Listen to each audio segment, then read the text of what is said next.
Going strong ang relationship ni Barbie Imperial at Richard Gutierrez. At syempre, makikita mo ang sweetness ni Richard kay Barbie, kung saan nga ay low-key lamang ang kanilang relationship. At alam nyo ba na mas boto ang pamilya ni Richard Gutierrez kay Barbie Imperial? Particularly, ang mommy nga ni Richard na walang iba kundi si Annabel Rama.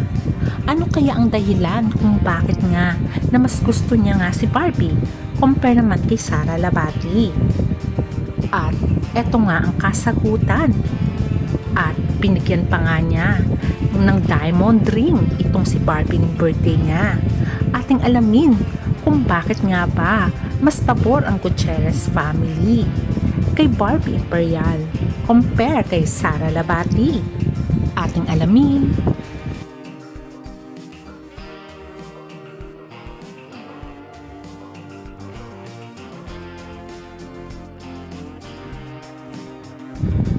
Isang maituturing na matin-idol action star si Richard Gutierrez.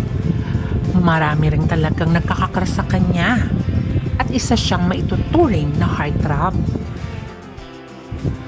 Samantalang si Sara Labati ay may tuturing na rising star noon ng GMA dahil sa kanyang starstruck na pagkapanalo.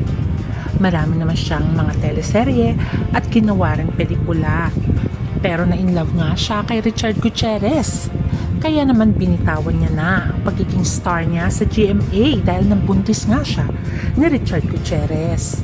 Eventually, after nga ilang years ng pagsasama nila at nagkaroon ng anak, ay nagpakasal nga din ang dalawa into civil rights.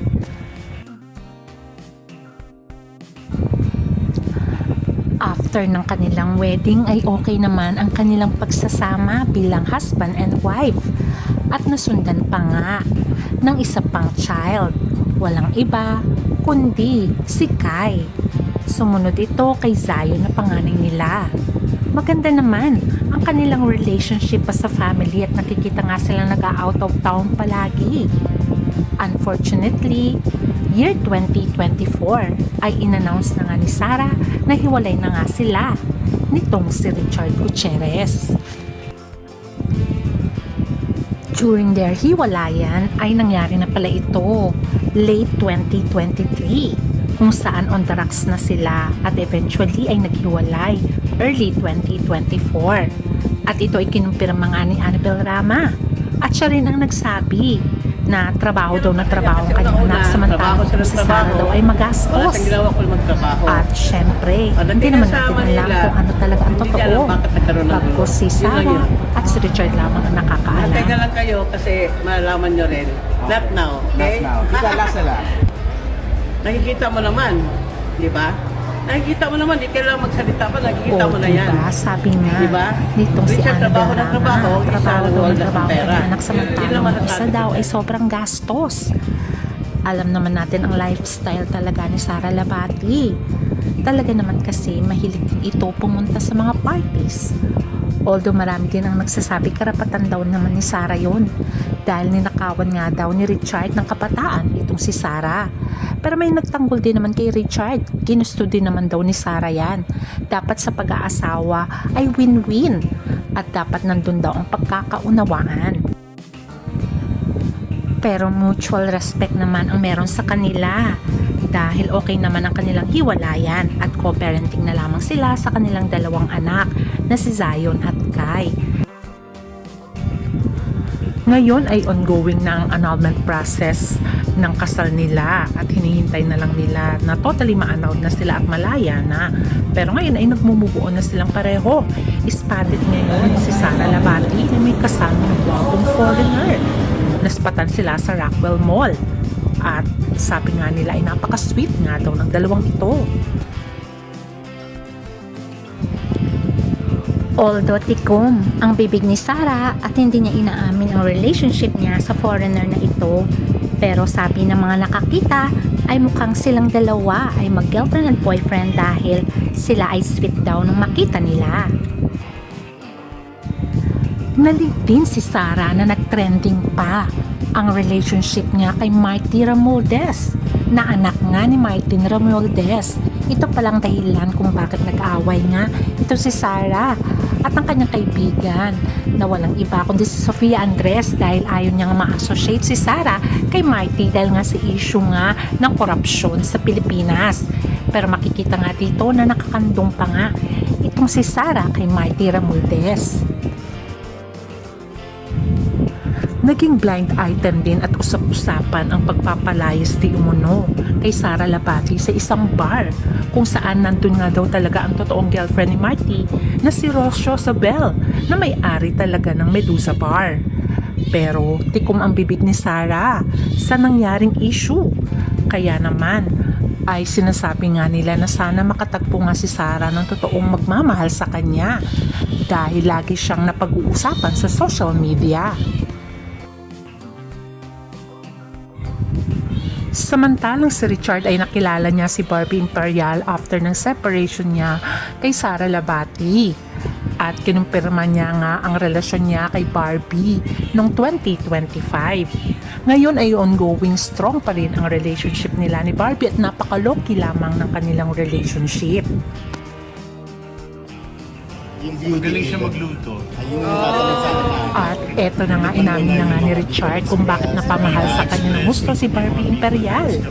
At eto ang kanyang kasagutan. Sinabi niyang magaling magluto, mapagmahal, sweet. Kayo na ang humusga. Nagamit. Sweet siya. Nagamit yung baon yun. Dapat alaga siya. Sweet siya. At isa pa sigurong nagustuhan ni Richard kay Barbie ay napakasimple lamang nito. At most of the time ay nasa bahay lang pala ito. Hindi mahilig sa party. At lahat ng pera niya ay pinundar niya sa investment. Tulad na lang ng napakalaking bahay na pinagawa niya sa kanyang mga magulang sa Bicol na may malaking swimming pool pa. At ayon pa nga kay Barbie, ang iba ay nilagay niya nga sa investment at negosyo. Kaya sabi nga nila ay marunong palang humawak talaga ng pera itong si Barbie na alam naman natin na very independent woman. At siguro ang isa pa sa nagustuhan ni Richard kay Barbie ay napaka down to earth nito at marunong tumanaw ng utang na loob. Instead kasi na mag-celebrate si Barbie ng kanyang birthday, nais niya nga daw i-give back ang lahat ng blessings niya sa taong nangangailangan. At eto nga, namigay sila ng mga pagkain, gamot. At makikita nga dito na sinamahan pa nga ni Richard itong si Barbie na gumawa nga sila ng charity dahil yun ang gusto ni Barbie sa kanyang birthday. At ginawa nga nila ito sa isang parish ng St. Pio Church.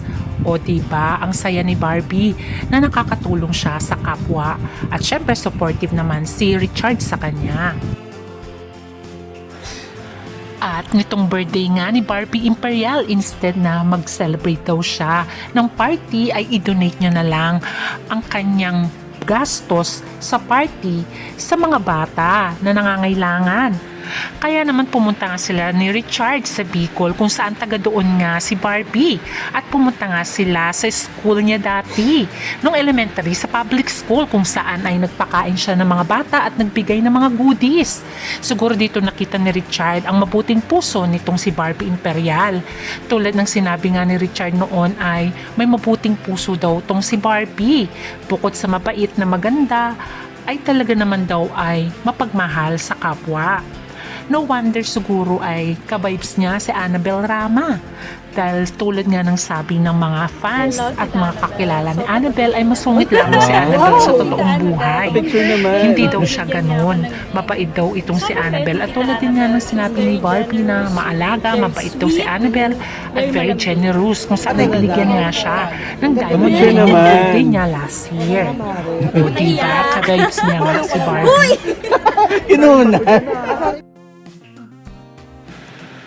At eto nga yung singsing na binigay nga ni Annabel Rama kay Barbie Imperial.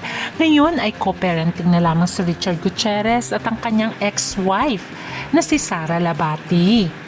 At ang maganda ay in good terms naman sila when it comes sa kanilang mga anak. At Patuloy na silang nagmo-move on sa sarili-sarili nilang buhay.